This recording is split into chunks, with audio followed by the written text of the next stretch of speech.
Welcome to Queerly Speaking. I'm your host, Nat Jones, and together my wife and I will navigate the complex intersections of faith, identity, love, and resilience. In each episode, we'll share stories of heartbreak, healing, and hope from individuals who were told they didn't belong in the very spaces that shaped us.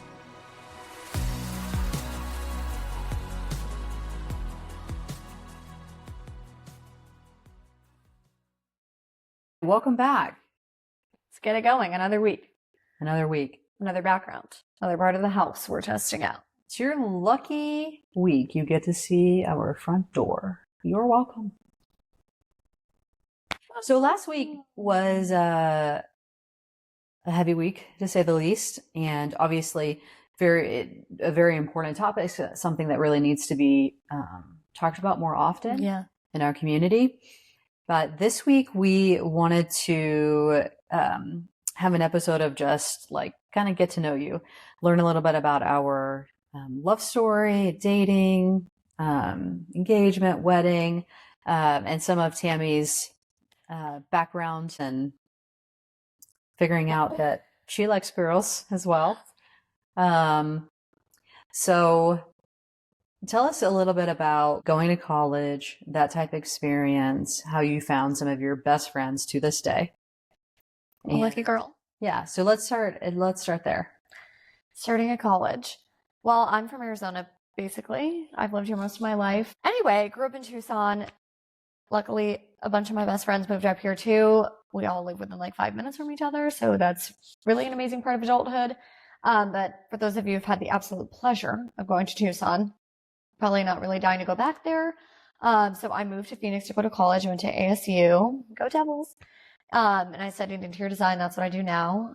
And although I learned this, that it's really important how you really separate those two. Because let's be honest, the first time I did this, I did it like this. And she said, you cannot do that. Not appropriate. I won't say more than that, but if you get it, you get it. But anyway, moved to ASU, pretty typical college experience. I joined a sorority my sophomore year, and then I met the rest of my best friends there, some of which also live within the same 5-mile radius. Yes, very lucky. So yeah, really lucky girl. In the sorority, can you do the chant? I think I can't, no. Okay, but it was a lot of...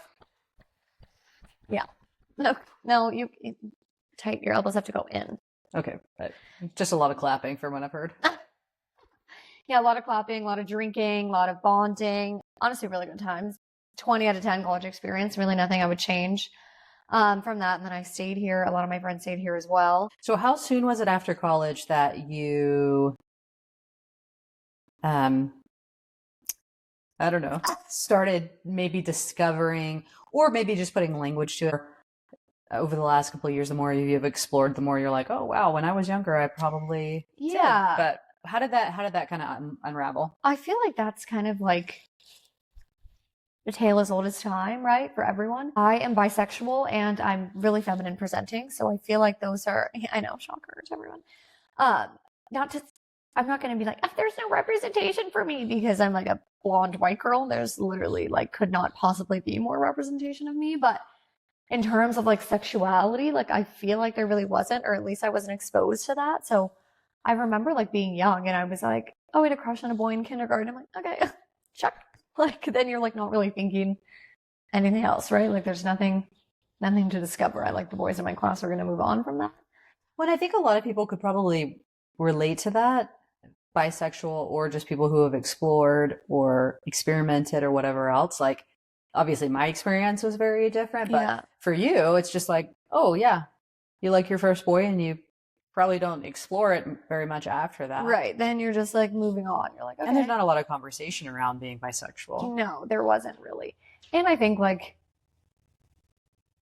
again, with like styles like that you would see, or it was kind of like, okay, well, I didn't have any, like you've talked in the previous episodes about like not really wanting to wear dresses and like not, like you weren't like attracted to pink things. And like I was, like my sisters always are like, oh, you like were walking in Barbie heels before you're walking on your flat feet. Like I loved that.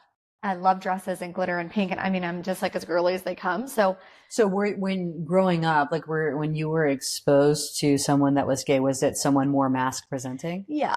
Or Okay. things like, Ellen DeGeneres. That's like the things people say or Right. whatever, which is obviously great. More masculine. Yeah, more masculine presenting.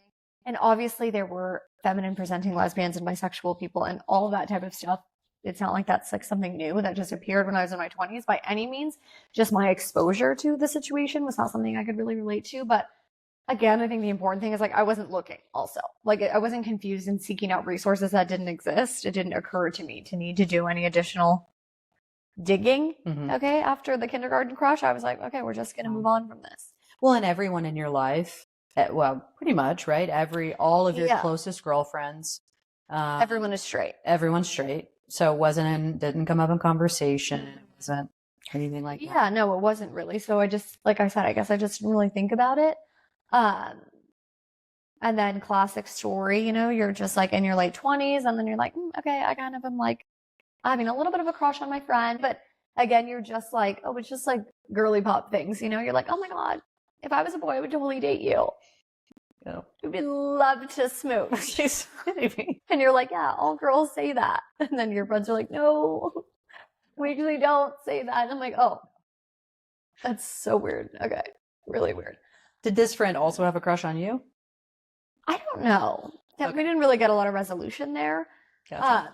But I was again, it was all very like, oh, I'm drunk and out at night, like in the daylight. I was like, no. That's just what girls do. I'm like, oh my God, my friends are so hot. I just want to cuddle with them.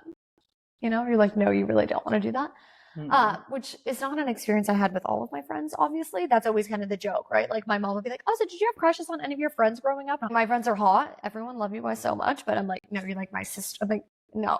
So there had never been that blurred line where I was like, oh, I had like crushes on my friends growing up and I just ignored it. Like I genuinely never had felt that before. So just like kind of confusing. And then I don't really even remember. It's like in my mid to late 20s, I guess, but just was kind of dating around and on all the apps and stuff like that. And I'm like, well, what happens if you just change your app? You're just like, okay, I'm just going to say I like girls and boys. Like, what's the big deal? Well, let's back up just a minute though, because you had this crush. You did kind of get some resolution, I think, not with this particular person, but from your own, you got resolution within yourself of, I think that's something I would like to explore. Yeah, but I didn't feel like then I really still had resolution. It was just like, what's the harm? Like, I think one of my really good girlfriends was like, just do it. You can change it back. Like, what's the big deal? And I was like, okay, yeah, I guess. Like, that's what's funny though, if you think back, like, if you're a straight girl, you're not thinking about, okay, I could just try it. Like, you know what I mean? Like, you're not thinking that. Yeah, there's so many that as well. There's so many like alerts, like indicators, like looking back that you're just not thinking about. Yeah, you don't know that. But that was definitely like, something my friends would say. They would be like, well, you probably like do want to because we've never thought that. I'm like, oh, okay, I guess that's a good point. Yeah. Shout out to the pandemic. I feel like that's a classic story. Like everyone was like on TikTok and then you're like, is a lot of lesbians on my For You page? Like that's really weird. And then like other people are like, what are you talking about? I'm like, that's because you're watching all the videos. Yeah. I'm like, oh, it's not just lesbians on TikTok. And they're like, I've never seen a lesbian TikTok. I'm like, yeah. Okay. Yeah, so there are. Your algorithm was girls. Right. Yeah. So things were clicking in the brain. I'm like, okay. I do need to say that I always have had a long-standing crush on Demi Lovato. Oh God, I hear about Demi Lovato. I know, I really love her, but again, I thought that was like, oh, everyone thinks she's hot. Well, everyone does think she's which hot. is true, but I like really think she's hot. Yeah, you were thinking about Demi Lovato in a way that other people may not. Yeah, I was really thinking about her. I mean, I'm really thinking about you only now, obviously, but if I wasn't, okay.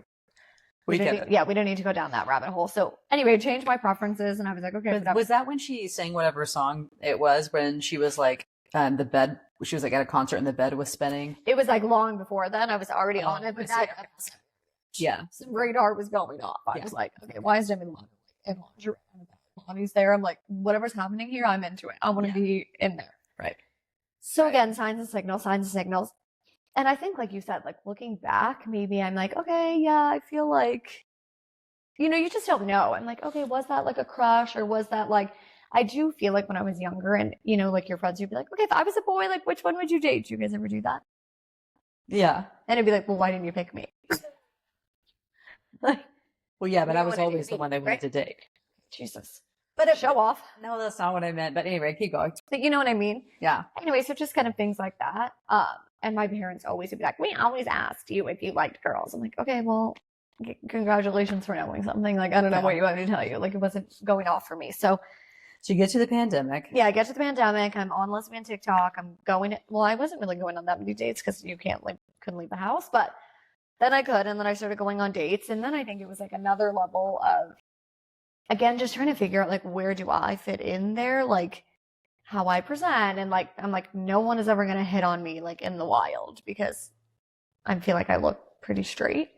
And I'm probably not going to hit on anyone in the wild because I'm a scaredy cat. So I'm like, okay, the apps are like the only hope I have. Yeah. And it's funny even hearing you say that because like, I think your experience now and even our experience now, like if we were not married or something, I think that you would feel much more comfortable and you would think that someone would hit on you, even though you're more feminine presenting. Yeah. It just depends on kind of like where you're at and what you're doing and, and all of that. Right. But it's what you knew at the time. Yeah. And we've met like so many different types of people. And I've just like opened my eyes to be like, okay, it's really not like, I don't know, it's not as like black and white, I guess, as I thought or whatever. But so, because you went on dates with, like, you just put the app on, right? So yeah, just put the app on. I was like, going on dates with all types of people. More feminine, presenting, somewhere in the middle. Yeah, exactly. All types of people. And it was like a balance of like, okay, then it's kind of like a song and dance you're doing, right? Like, okay, who's planning the date? Who pays? Who, like, that's a whole nother thing. I'm like, oh my God, this is like a whole. So I was trying that out too. I was like, okay, I'll plan the date. And then I was like, you'll plan the date. Then it's like, I'll pay. Like, the other person will pay. Which, not that that's like a man or woman thing, obviously, but it was just totally different. Yes, you're just cackling. It was just a totally different experience than anything I'd had before. But it's funny the things that like stressed you out. But I get it. I also felt like it was like a little bit embarrassing, not to be doing that, obviously, but to be like, it kind of felt like you were going on your first date, but I was like in my late 20s. You know, where you're like, oh my God, I'm going to have like my first kiss or like whatever. Like you're just like feeling you're like restarting your whole life. And you're like, this is so like, you're just kind of fumbling around, like not really knowing what to do. But I mean, it was pretty clear then. I was like, okay. I mean, as soon as I was on the apps, I was like, okay, yeah, I'm like, not like, I felt like a guy would come up and I'd be like, oh, you know? Yeah. And I wasn't really interested, but yeah, just dated around, got some experience. I mean, that's really it. Yeah. So then we matched. Yeah. And there's obviously so much backstory, but I obviously coming to the table, a lot more experience and. Which I was totally freaked out about that. Well, I would say like a lot more experience, not that much experience. Like I had only, dated 2 girls in my whole life, but obviously. But more lifetime of being interested in women. Yeah, that was really clear for me. And also I came to the table like I had been previously married, which we'll talk about a different day, but pretty hurtful relationship. So I spent a lot of time prior to us ever meeting, just really healing from that and just getting myself to a good place. And then also was in a similar place in my life of like really just exploring and meeting people and going on dates. And I remember I swiped on you and then honestly, it was like, she was like this hot blonde wearing a green tank top, doing this like fun pose. And I knew immediately that she's like a really like fun type person. And just based on like her profile and all of that. And we started chatting. We're talking about personality tests. We're talking about like all this different stuff. At the time I traveled for work. So I think a lot of girls were very apprehensive. One girl asked me, do you have a hoe in every zip code? And I'm like, oh my God, no. Is that you? Was that you? Was me. Oh, okay. Well, I got asked multiple times. Thanks for remembering. Yeah. See what I mean? And I'm like, have a hose in every area code that we're asking about hoes in other area codes. No, that was all in Phoenix. I didn't have any hoes in any area codes, and I never had. Not one time. But I was kind of going on dates with this one girl and just kind of figuring things out. And I knew that I didn't like her in a way that I'd want to have a relationship with her. But I also felt like coming out of like a really hurtful relationship, I wanted to make sure I really had like a lot of clarity on exactly what I wanted. Mm-hmm. So I needed to like slow things down and pause. So short story is, we had a date, or we were going to have a date. I asked her on a date, and then canceled the date and said that I had been going on a few dates with this other girl, and I needed to get some clarity on how I really felt. And I didn't, I don't know how to explain this, because this is the only time this has ever happened to me. But when I saw your profile, and we had been talking so much, I don't know how to explain it, but I like knew that you were like relationship material. You were not anything other than that. Like, it was like a serious thing. Like, I considered it like, no, I can't go on a date with you because I can't entangle your heart in something that I don't really know what's happening yet. So it was a really positive thing from my perspective. But I could see from your perspective that it was very annoying. Yeah, well, I mean, it was mature. Obviously, I of course did respect that, but I think anyone who gets canceled on, like, you're like, oh, fuck you, like, you know, no matter what the reason is. And I always say it's so funny because I remember so clearly I was at the hair salon, and I'm thinking, like, first of all, especially if you're blonde, but most girls, like, I'm only washing my hair once a week. Like, I'm doing my hair, wash it and style it once a week. And it just perfectly worked out that I was at my hair appointment the day before we were supposed to go. So I'm like, I'm going to look great. Like, this is going to be 10-10. And then you text me, I'm in the chair, and I'm like, what? That's my hairstylist. I'm like, you can't believe that to me. And so then I tell her, and she's like, oh, I can't believe she would do that. So we did trash talk you a little bit. I won't lie, but That's fine. I won't lie. But I mean, I told you, like, I respect that. You know, I appreciate your honesty and everything. And you're like, well, I hope we can still be friends. And I'm like, yeah, sure. You know, like, no hard feelings. And then she texts me, and she's like, so what are you up to? And I'm like, I didn't text back. I'm like, what are you talking about? Like, to be fair, I wanted to keep the lines of communication open. But I was like, absolutely not. We mentioned this earlier, and it's such a blessing. I consider myself so lucky, but like, my list of friends is full. Yeah. I'm not interested in no other room. No, there's no other, or at least specifically at the time. And that was something I was already worried about too, right? Like, again, starting to date girls for the first time, I'm like, okay, I don't want to be like getting all these friends, and then I'm like doing this, and now I've got like 20 girls to go to brunch with. Like, I'm trying to date, you know? Yeah. So yeah, sorry about that, babe, but I just didn't text her back because I was like, she ghosted me. Figure that out and like, let me know. No, what's funny is that like very quickly, within like, I think like a week or so, I had figured that out. But it was too late. You were no longer talking to me. No longer available. Yeah. And so about a month later, it was your birthday, and you and Kelly posted a picture, and I commented on the picture, or No, you texted me. Yeah, I texted you, and I'm like, oh, is it your birthday? Like, happy birthday. And I'm just like trying to slide back in. I call this the pop-in. Just out of nowhere, he just come right back in. Yeah. And so, yeah. So I'm like trying to get back in. I don't know what I said, but I made it very clear that I wasn't like seeing that other girl. Yeah. I was still going on dates because at that point we had never even met each other. Right. And still talking to people on the app and stuff like that. But I'm like, come on. Like, so it took me another month. But then I had to play the long game. You know, it was like 2 weeks. So let's not be drama. But then I was playing No, it wasn't. No, it was, honey, because our birthdays are only 2 weeks apart. No, they're not. They're 3 weeks apart. And we went on our first date the day before my birthday. I know. But that's not a month. Okay. Just obviously it was traumatic for her. She's feeling longer than it was. But I wanted to keep you at bay. I'm like, okay, I want to see the effort. I want to see you putting in the effort. I don't want you poofing out again. I'm not going to, I will not be made a fool. One thing about me. So I'm like, okay, you got to pursue. But you were pursuing. So that was good. So you asked me on a date. Yep. I'm like, okay, we can go on a date. But then we literally just were saying this story to my sister. Again, with the glam girl. Like, I'm usually, right now I'm a little bit more like in my natural state. But at the time I like had big eyelash extensions. Like, I was doing the whole thing. And I'm like, I will not be mistaken twice. I will not be wasting another blowout on this. So I wear my hair naturally curly, which if you know me, that's like a big deal. Like, I never wear it like that. I just don't really like it.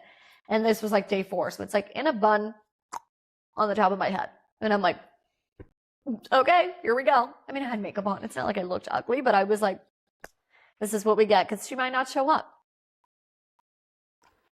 I feel like I had like several indicators that I was a responsible No, person. you were clear, but Oh I my was like, gosh. I had the guard up. Like the heart gate was like Fort Knox, That's like fair. just in case. But you That's fair. planned the date.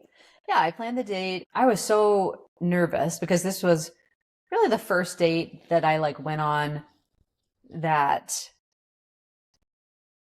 because we'd been talking so much at that point. It was like one of the first, no, it was the first date I went on that I actually was like pretty nervous about and I really wanted to meet you. Like I really wanted to meet you. Hmm. So I'm texting my sister. I'm at my apartment. I'm texting my sister and I had like 2 shots just to kind of like calm my nerves. Then my sister's like, you need to stop taking shots. Like, stop doing that. We knew at that point both of our favorite movies growing up was Lion King. And so I like sent her this like funny video just to like help kind of break the ice, but it was like me dancing to the Lion King song. So then I'm And like, okay, she's getting ready for the date. Like she's coming. like, anyway, So then I put on some lipstick and like, did a little bit more. yeah. So anyway, long story short, we had our first date in downtown Phoenix on Roosevelt Row for First Friday. It was so much fun, and um, and literally from that date, very classic lesbian date. Mm. It lasted a very long time, and will last the rest of our lives. Yeah, the first date was quite long. Yes, it was. Sorry, Mom. But I do have to say, I mean, the jig was up. Like, I wasn't really telling people. I mean, most of my friends knew that I was like going on dates with girls and stuff. So it wasn't that I wasn't saying that, but I was just like, I'm not telling everyone. Like, every time I go on a date, then I have to tell someone it's a flop. And then it's just like too much. It gets exhausting. When you're like the last single one of your friend group, like everyone is really invested. And I just wasn't really interested in doing that. So I didn't really say to anyone that we were going on a date, like a couple of my girlfriends maybe, but we all have each other's locations, right? So then the next morning I get like multiple people are like zoomed in. Sorry, Mom, again, but on me at your apartment. And they're like, you don't live there. I'm like, I'm at Pilates. I took a morning cycled class. Yeah. And then my friends came over after and you would drop me off at home and we got coffee in the morning. And I will literally never forget in my life, like the cup is on and it says like the name of whoever does the mobile order. And one of my friends goes, who the fuck is Natalie? And I'm like, oh yeah. I'm like, okay, now we have to. So at this point, I'm like, okay, this better be going somewhere because Kat's clear out of the bag right now. Yeah. On top of that, we had a little bit of a misunderstanding. Oh, Jesus. Are people we know going to listen to this? Yeah. Right. So we had a little bit of a misunderstanding Moving to Europe.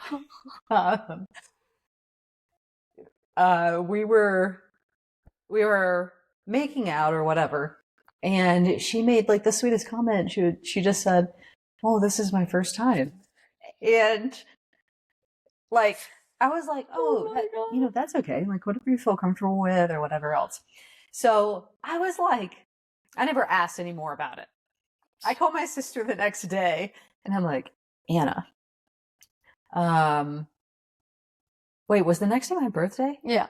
Oh my God, yeah. So I begged her to go out with me a second time. So our second date was on your birthday. Yeah, it was on my birthday, and I had tickets to the Disney orchestra. It was like an instrumental. Anyway, I thought you would love it, and I was already going with my friend. I'm like, please come with me. Like I had such a good time. It was like I was like really early on, like, please come. But anyway, so we had a little bit of a misunderstanding because what I thought she was saying, I told my sister, I'm like, I don't think she's ever slept with anyone before. And I hadn't, Mom. And right, no. And my sister was like, oh, really? Are you sure? And I was like, yeah. We were like, oh, how old is she? Blah, blah, blah. Because I am a little bit older, like 6 years older. Oh. And, but still, I'm still like, I don't know for how long I thought you were a virgin. Anyway, little misunderstanding there, and obviously I found out that was definitely not true. Okay. Later on. Definitely not true. But it was like such a funny miscommunication. Yeah. I really didn't know what to do with that information. Oh my God. Well, you obviously were talking to your sister about it because she followed me on our second date. Yeah. Like on Facebook and Instagram and all these things. And I was like, oh, okay, so obviously you're telling her about me because she's finding me on the internet. Yeah. And my name's Tammy. Like, do you know how many white ladies named Tammy there are? Like, she obviously knew about me to be able to find which one. Yeah. Yeah. So from there on out, we were going on dates, and I had to leave for work on that Monday to go back traveling wherever I Yeah, was every on week you were project on Monday wise. through Thursday. Yeah. And so I was like, well, let's FaceTime when I'm gone. Let's talk. Um, and I kept pursuing, and you were doing the same. Do you want to talk about is it our third or fourth date? Yeah, I just want to say in the pursuing thing, I think too that I always felt like you were really intentional. Like I mean, it was really sweet. On our second date, I had some absolutely horrific back pain. I don't know what happened to me. Like literally, my back has never hurt so bad in my life. Also, when she's having this back pain, we're like at this restaurant, and I think I got up. Oh, is that when I went to go get you? Yeah.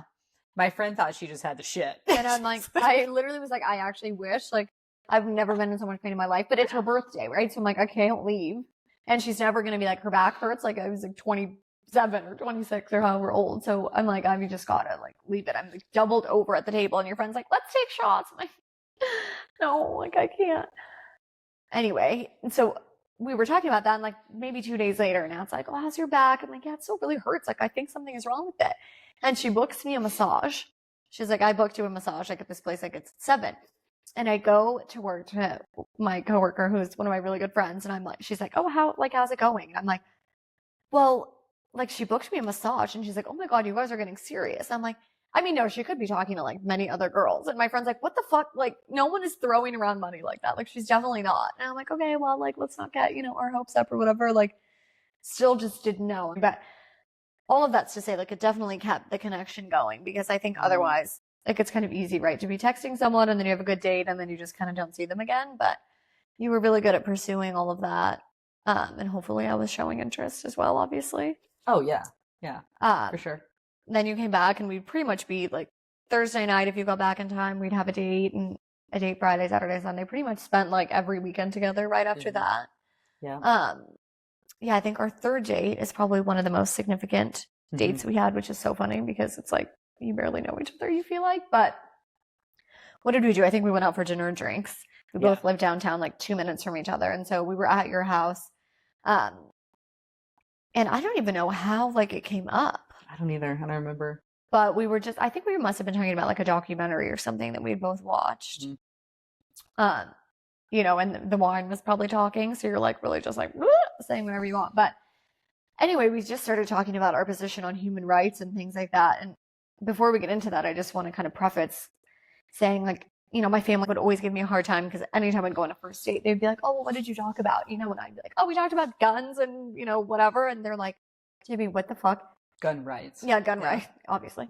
Oh, sorry, I guess that's, if you know me, that's obvious. But, and they're like, what the fuck is wrong with you? Like, you can talk about that on a first date. I'm like, why not? Like, I'm not wasting my time going on a second date. Like, especially when you're older in life, right? You're like, we can have different opinions on whatever, but I have 5, 10, I don't know how many things. You're like, this is not a negotiable for me. And I'm not, to be honest, really willing to entertain changing my opinion on that. So I'd rather just, I mean, if it comes up, right? Like you try to guide the conversation that way. It's not like I'm sitting down and I'm like, I'll have a glass of Chardonnay. And then I'm like, okay, so what do you think about guns? Yeah.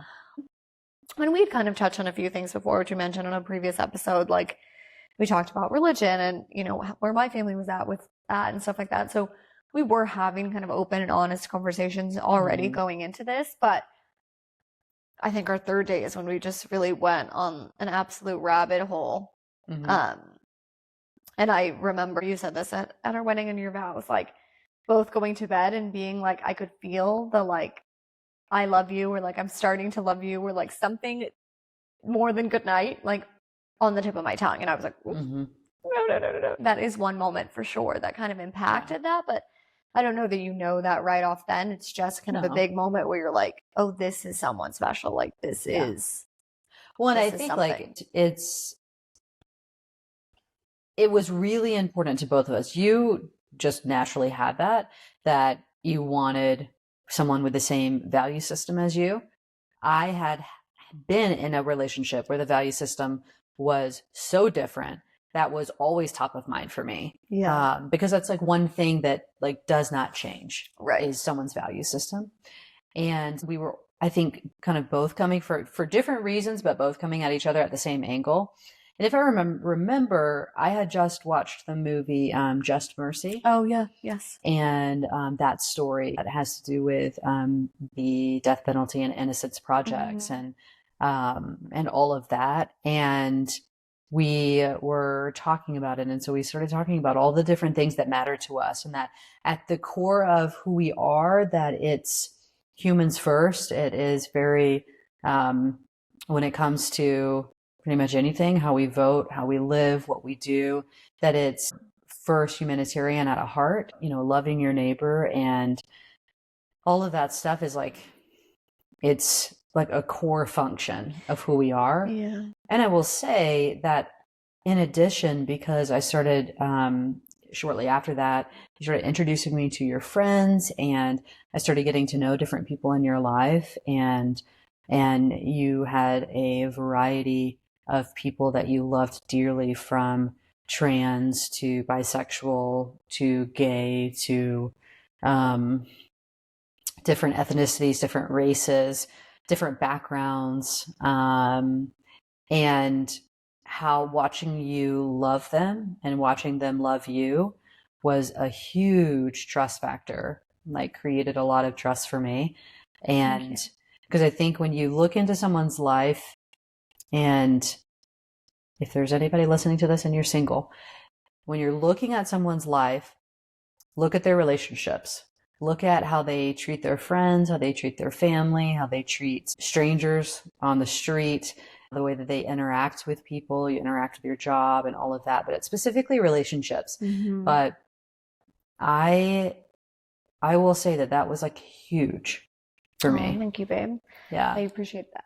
I think too, like we also started dating in 2021. So the timing, I mean, there was a lot of kind of human rights and civil rights conversations happening then. I mean, again, things that have always happened, but it was just really on the forefront of everyone's mind. And it is really important. I know it is really important to both of us, but I feel so strongly that if you sit in a room with someone who is saying something and something wrong, morally wrong, and you stay silent, you were just as bad. You might as well have said it yourself.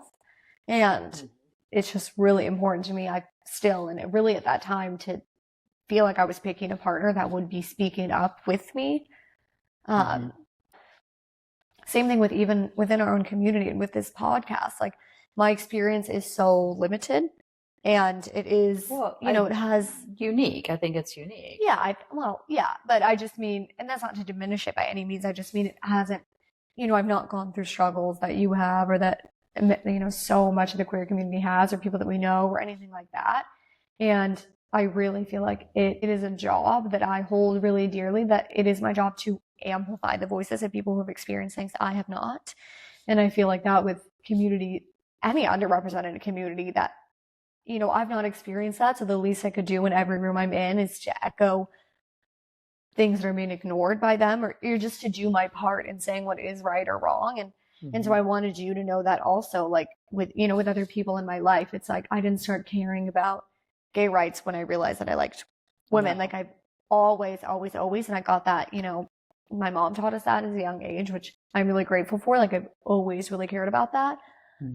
That's kind of another sign that we talked about. Like, maybe I was a little bit too much of an ally, like the things weren't really kind of clicking that in my head. But anyway, it's just really important for me that people always know that. And I was really looking for that in a partner. And I think the way that you talked about it specifically that day, would even after, is, there are a lot of people that are like, oh, that's right, or that's wrong. But then it kind of stops from them, and you're always wanting to go deeper in conversation. And I could tell after that you weren't just saying that because it was a popular thing to say at the time, or to appease me in any way. Like, it really was that your heart was moved for all of those things. And I see that now in things that we do in our lives and stuff. So for me, I really felt like, okay, that's another big foundation. Like, obviously we can have fun. We're obviously very attracted to each other. And now I know that, our values are aligned. And I think that really just takes the guard down and lets you, be able to grow your relationship even more. And I will say too, like, that the first year of marriage or just marriage in general, it's not always a cakewalk. Like there Mm. are hard conversations. You're literally like morphing your life with someone else and figuring out what that looks like. You're coming to the table with preconceived ideas, preconceived notions, your own ways of doing everything. And you don't always realize that until you're like, in a marriage is like such an up close and personal relationship. But I bring that up just to say that it is, again, like so important that when you're choosing your partner, like you do choose someone that, of course, that you're attracted to, of course, that you have fun with and all of that. But it is the one thing that you cannot have a relationship without having. It's just really important because if you don't have those values that bring you together, it is really hard to, I think, to weather certain storms. Part of our value system is we're not going to scream at each other and we're not going to curse at each other. And if we can't have a conversation without doing that, then we're going to need to have a conversation later. Mm-hmm. And that doesn't mean that our conversations aren't heated or sometimes more aggressive than other times. For sure. But there's like certain things that we've committed to that, are how we treat each other and how we talk to each other, is one of them on top of all of the other, like, I mean, that's like a small example, but all of the other human rights, those values and those morals like guide our life. And I feel like and a part of it is because I've also experienced something so different, but coming together with you was so easy because it was like getting in a car with someone who's already going where you're going. Yeah. So the conversation is not about where we're going. We have more conversations about how we're going or how fast the person's driving or Who should be driving, what tire size we need and everything like that. But I do consider us really lucky to have found each other and to have both been looking for like kind of like a value-based relationship first before anything else. I agree. And you really have to, I think, put in the work before you start dating to really have that with yourself and know like what those non-negotiables are, I mean, I went on dates with people where I was like, okay, the physical attraction is there, you're a fun person, but I'm like, we don't believe the same things fundamentally. And how is that going to progress? And how are you able to bring your guard down and get closer to someone when you're not, like you said, you're not in the same car, you're not even going in the same direction. So I felt like as soon as we had that, I mean, shortly after you met my family and you were so great with them and all of that, like I really felt like, okay, I want to open my world up to you, and you did the same with me. It was just easier to connect, and then yeah, the rest is history. I know. The more that I got to know you, the more I realized how much work you had done previously to me ever being in your life. You had personal goals that you wanted to do and who you wanted to be, that maybe you didn't have an example of that growing up, but you had such a determination that you really, and I still tell you this to this day, but like you really got there because of yourself. Thank you. Yeah, like you really, really did. And that's not to say you didn't have support and love. Yeah. But the choices that you made led to who you are today, because otherwise you would not be where you're at. Thank you. I really appreciate you saying that. Yeah, I feel lucky to have a good community of people. And I always really felt like I knew from a young age that if I had a partner, I was only going to have that if I met someone who was really adding to my life. It was really important to me to have a life that was fulfilled on my own. And I felt like I had that kind of at the time. And I told all my friends and stuff. And so I was just having a good experience. I really felt like the time that we met was kind of serendipitous to that. And you added joy from day one. So. Thanks, baby. Yeah. Well, thanks for sharing. Yeah, of course. Yeah. So thanks for listening. What's your one takeaway from this week or this episode? Yep. I think the timing of this episode, I know we kind of talked about this a little bit. There's a lot going on right now, obviously. The world can be really divisive and really depressing. I think just to remember to surround yourself